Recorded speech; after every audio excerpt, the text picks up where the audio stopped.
मित्रांनो, इयत्ता 9वी गणित भाग 1 पहिले संच सराव संच 1.3 आता आपण पाहणार आहोत।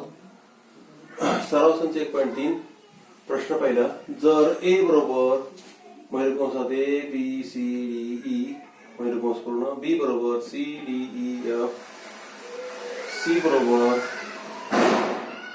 महिर कंसात बी डी, डी बरोबर महिर कंसात ए ई, तर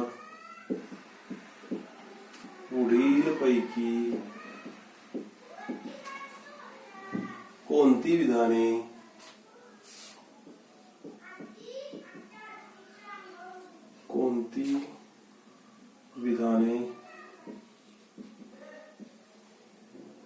असत्य, कोणती विधाने सत्य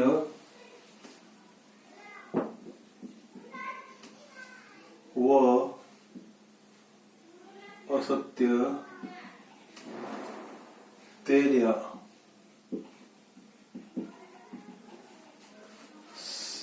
सी पहिलं उदाहरण, सी घटक आहे बी, ए उपसंच डी,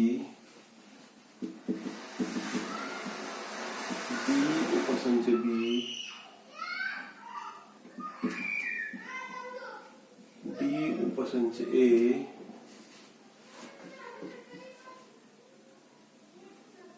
बी उपसंच ए, सी उपसंच ए। आता आपल्याला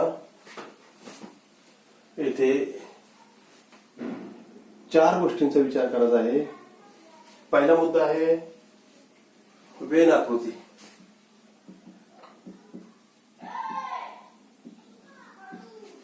संच लिहिण्यासाठी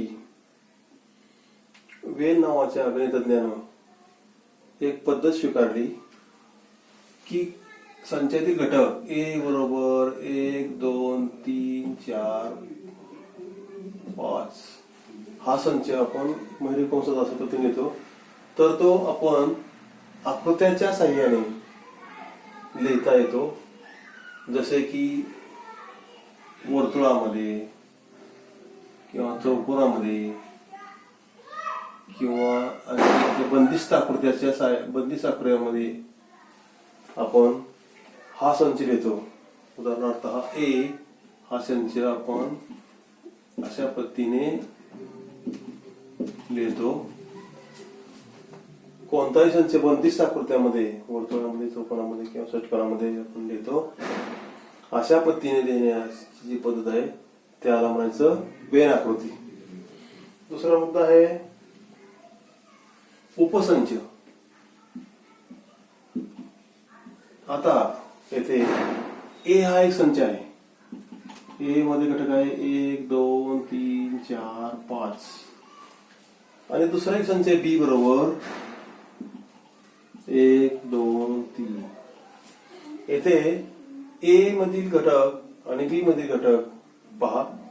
ए मधील घटकामध्ये ए मधील घटक जे आहेत 1 2 3 4 5 आहेत आणि बी मधील घटक आहेत 1 2 3। बी मधील सर्व घटक ए मध्ये आहेत। बी मधील 1 इथं आहे, 2 आहे, 3 आहे, म्हणजे बी या संचातील सर्व घटक ए मध्ये येतात। म्हणून बी हा ए चा उपसंच आहे। येथे 2 संचामध्ये लहान संचातील सर्व घटक मोठ्या संचामध्ये येतात, म्हणून बी हा ए चा उपसंच आहे। आपण असं चिन्ह द्यायचं बी उपसंच ए, चिन्हामध्ये असं लिहितात बी उपसंच ए। परंतु ए हा बी चा उपसंच नाही। ए मध्ये सर्व घटक बी मध्ये येत नाहीयेत, म्हणून आपण ए हा बी चा उपसंच नाही असे म्हणतो। काही वेळेस दोन्ही संचातील घटक समान असतात, तर ते दोन्ही संच समान असतात, ते दोन्ही संच एकमेकाचे उपसंच असतात। येथे उपसंच म्हणजे 2 संचामध्ये जर एका संचातील घटक सर्वचे सर्व घटक दुसऱ्या संचातील असतील तर अशा संचाला उपसंच असे म्हणतात. तिसरा संच कोणता आहे? विश्वसंच. येथे आपण एखाद्या विशिष्ट संचाचा विचार करतो, त्या संचाच्या बाहेर आपण विचार करत नाहीये, तर अशा संचाला विश्वसंच यू म्हणतात. फक्त एका ठराविक संचाचा आपण विचार करतो, त्या संचापुरता आपण विचार करतो, त्याला आपण विश्वसंच यू म्हणतो. हा सर्वात मोठा संच असतो आणि या संचामध्ये लहान संच असतात, तर अशा आपण विश्वसंचाचा आपण विचार करणार आहोत. त्यानंतर पूरक संच. उदाहरणार्थ आपण पाहूया. विश्वसंच यू बरोबर 1 2 3 4 5 6 7 8 9 10. यू हा एक संच आहे विश्वसंच. त्यामध्ये 1 ते 10 घटक आहेत आणि यामध्ये यू मध्ये एक संच आहे उपसंच बी बरोबर 1 2 3 4 5.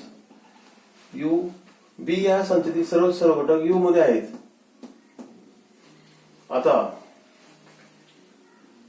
पूरक संच म्हणजे यू या संचातील घटकापैकी बी या संचातील घटक सोडून जे घटक राहतात त्याला आपण पूरक संच बीडॅस म्हणणार आहोत.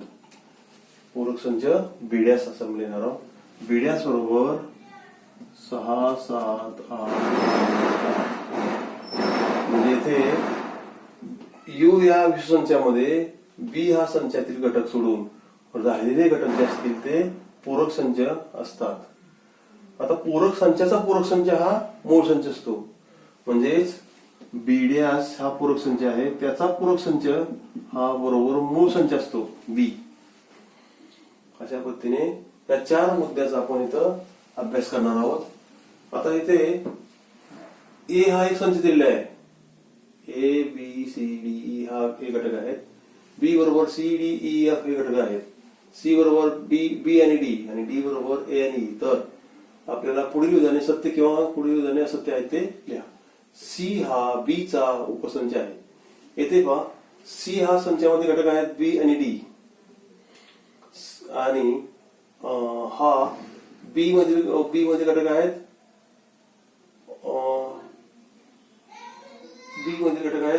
C D E F. येथे सी मधील घटक बी हा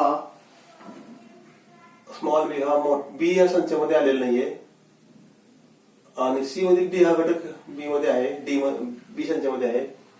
म्हणजे सी मधील दोन्ही घटकापैकी एकच घटक फक्त इथं आलेला आहे, बी हा घटक आलेला नाहीये. म्हणून पहिलं उदाहरण सी हा उपसंच बी हे विधान असत्य आहे. सी हा बी चा उपसंच होऊ शकत नाही. दुसरं उदाहरण ए हा डी चा उपसंच आहे का नाही ते सांगा. येथे ए चे मधील घटक आहेत A B C D E आणि डी मधील घटक आहेत ए ई. ए मधील सर्व घटक ए मध्ये ए हा घटक आहे, बी हा घटक डी मध्ये आलेला नाहीये, सी हा घटक डी मध्ये आलेला नाही, डी हा घटक म्हणजे ए मधील सर्व घटक डी मध्ये आलेले नाहीयेत. म्हणून हे विधान असत्य आहे. तिसरं उदाहरण डी उपसंच बी. डी हा बी चा उपसंच आहे ना ठरवूया. येथे बी हा संच पहा ए आणि ई हे घटक आहेत आणि बी मध्ये घटक पहा सी डी ई एफ. म्हणजे डी मधील ए हा घटक बी मध्ये नाहीये, ई हा घटक आहे. म्हणजे डी मधील सर्व घटक बी मध्ये नाहीयेत. म्हणून हे विधान असत्य आहे, कारण डी ह्या संचातील सर्व घटक बी मध्ये आलेले नाहीयेत. चौथं विधान डी उपसंच ए. येथे डी मधील घटक आहेत ए आणि ई आणि ए मधील घटक आहेत ए आणि ई. डी मधील सर्व घटक ए संचामध्ये आहेत. म्हणून हे विधान सत्य आहे. पाचवा प्रश्न, बी उपसंच ए. येथे बी मधील घटक पहा, सी डी ई एफ. ते घटक ए मध्ये आहेत का पहा, सी आहे, डी आहे, ई आहे. एफ हा घटक इथं नाहीये. म्हणजे हे विधान असत्य आहे. बी मध्ये सर्व घटक ए मध्ये आलेले नाहीत, म्हणून हे विधान असत्य आहे. सहावं वाक्य, सहावा प्रश्न, सी उपसंच ए. सी हा संच पहा, बी आणि डी हे घटक आहेत, आणि ए मध्ये घटक पहा, ए बी सी डी.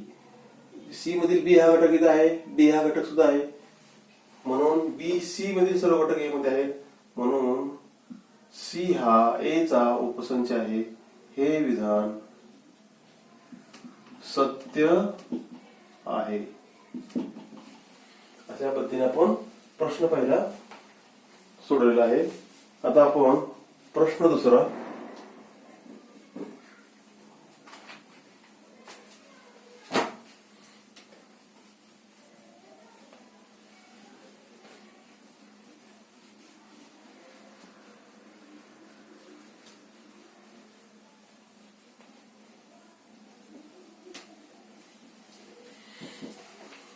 प्रश्न दुसरा, 1 ते 20 मधील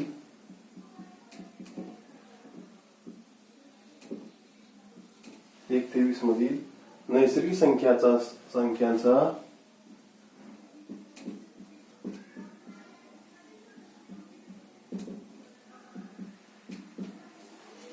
विश्वसंच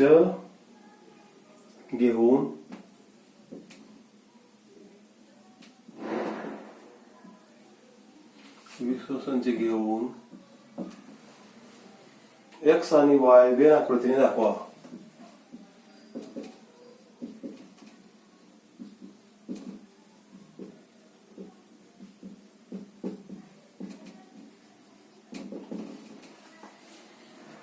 पहिलं उदाहरण, त्यामध्ये एक्स बरोबर मध्ये कंसात एक्स ऑब्लिक एक्स घटक आहे एन, आणि 7 लहान आहे एक्स पेक्षा, एक्स लहान आहे 15 पेक्षा. येथे 1 ते 20 मधील नैसर्गिक संख्याचा विश्वसंच घेऊन, म्हणजे यू बरोबर आपल्याला विश्वसंच दिलाय, विश्वसंच यू बरोबर 1 2 3 4 5 20. विश्वसंच आपल्याला यू बरोबर दिलेला आहे 1 ते 20 पर्यंतच्या नैसर्गिक संख्याचा संच. आता इथे एक्स बरोबर मध्ये एक्स ऑब्लिक एक्स ही यांचा घटक आहे, म्हणजे नैसर्गिक संख्या आहे, आणि ती कशी आहे 7 पेक्षा मोठी आणि 15 पेक्षा लहान. 7 पेक्षा मोठी संख्या आहे 8, 8 9 10 11 12 13 14. 15 पेक्षा लहान म्हणजे 14 येते. अशा पद्धतीने 8 ते 14 पर्यंतच्या संख्येचा हा झाला एक्स हा संच. तर आपल्याला हे काय म्हणजे एक्स आणि वाय. आता वाय बरोबर किती आहे आपल्याला दाखवायचंय. दुसरा आकडा वाय बरोबर वाय घटक आहे एन. वाय ही 1 ते 20 मधील मूळ संख्या आहे. वाय हा संच आपण काढूया. वाय हा यांचा घटक आहे, वाय ही नैसर्गिक संख्या आहे, आणि वाय ही कशी आहे 1 ते 20 मधील मूळ संख्या आहे. म्हणजे आपण इथे वाय बरोबर मूळ संख्या 2 3 5 7 11 13 17 आणि 19. वाय ही संख्या 1 ते 20 मधील मूळ संख्या म्हणजे वाय हा संच आहे 2, 3, 5, 7, 11, 13 या मूळ संख्येचा संच वाय आहे. 1 ते 20 पर्यंतच्या मूळ संख्येचा संच हा वाय आहे. आता आपल्याला काय करायचंय, हे वेन आकृती सहाय्याने दाखवायचे. तर इथे 20 संच यू मध्ये सर्व घटक आहेत 1 ते 20. त्यापैकी एक्स हा संच असा आहे एक्स, आणि हा दुसरा संच आहे वाय, एक्स आणि वाय. या दोन संचामध्ये जे घटक सामायिक आहेत ते इथे लिहूया. सामायिक घटक 8 नाहीये, 9, 10 नाहीये, 11 हा घटक दोन्ही ठिकाणी आलेला आहे. 11, 12 नाही, 13, 11 आणि 13 हे दोन घटक एक्स आणि वाय दोन्ही मध्ये आलेले आहेत. इथे लिहूया सामायिक. आता उरलेले घटक इथे लिहा. एक्स मधील 8, 9, 10, 11 आलेले आहे, 12, 13 आहे, 14. हा एक्स हा संच हे घटक आहे. वाय हा संचातील घटक 2, 3, 5, 7, 11, 13, 17 आणि 19. आता यू हा संचामध्ये काय 1 ते 20 पर्यंत संख्या आहे. मग इथं 1 हा संच बाहेर लिहूया. 1, 2, 3, 4 हा घटक इथं नाहीये. 4, 5 इथं आहे. 6, 7, 8, 9, 10, 11, 12, 13, 14, 15 नाहीये. 15, 16, 17, 18, 19 आहे. 20. अशा पद्धतीने यू हा या ठिकाणी 20 संच आहे, आणि एक्स हा एक संच आहे, आणि वाय हा एक संच आहे. अशा पद्धतीने आपण हे दाखवतो. याला म्हणायचं वेन आकृती. वेन आकृतीच्या साहाय्याने आपण एक्स, वाय आणि यू हा विश्वसंच आणि एक्स हा एक संच आहे, तो आपण वेन आकृतीने दाखवलेला आहे. वाय हा संच सुद्धा वेन आकृतीने आपण इथं काढून दाखवलेला आहे.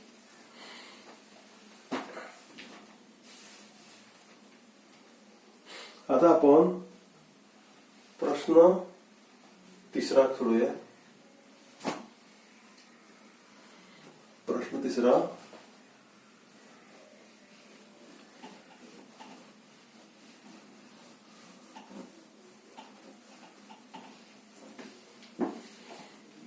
यू बरोबर विश्वसंच यू बरोबर 1, 2, 3, 7, 8, 9, 10, 11 आणि 12.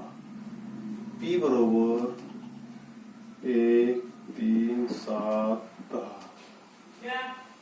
तर यू, पी, पी डॅश हे संच वेन आकृतीने दाखवा. येथे विश्वसंच दिलेला आहे, सर्व घटक असतात. हा एक संच मोठा आहे, सर्वात मोठा संच आहे.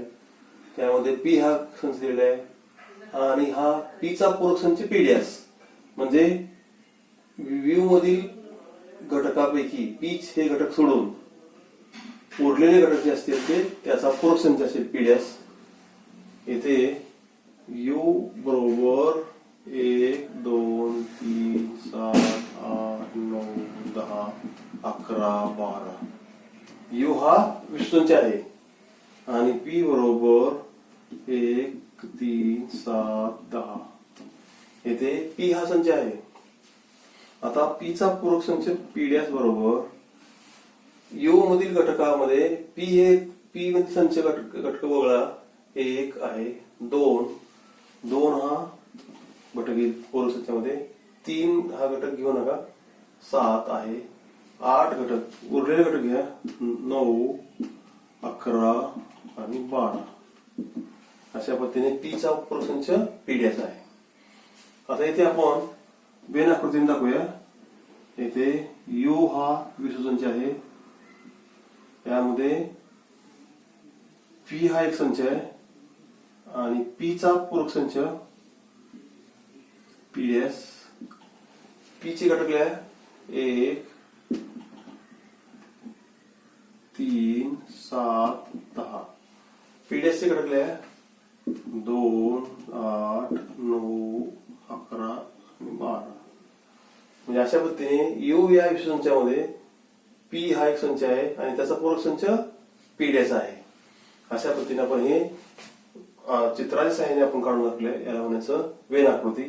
अशा पद्धतीने हे यू, पी आणि पी डॅश हे आपण वेन आकृतीच्या सहाय्याने आपण दाखवलेले आहे. आता प्रश्न 4.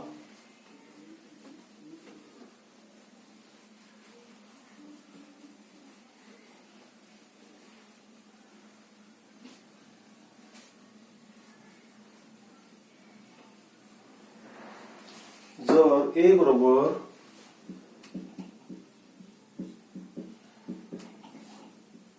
1, 3, 2, 7 तर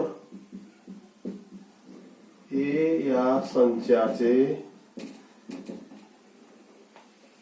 कोणतेही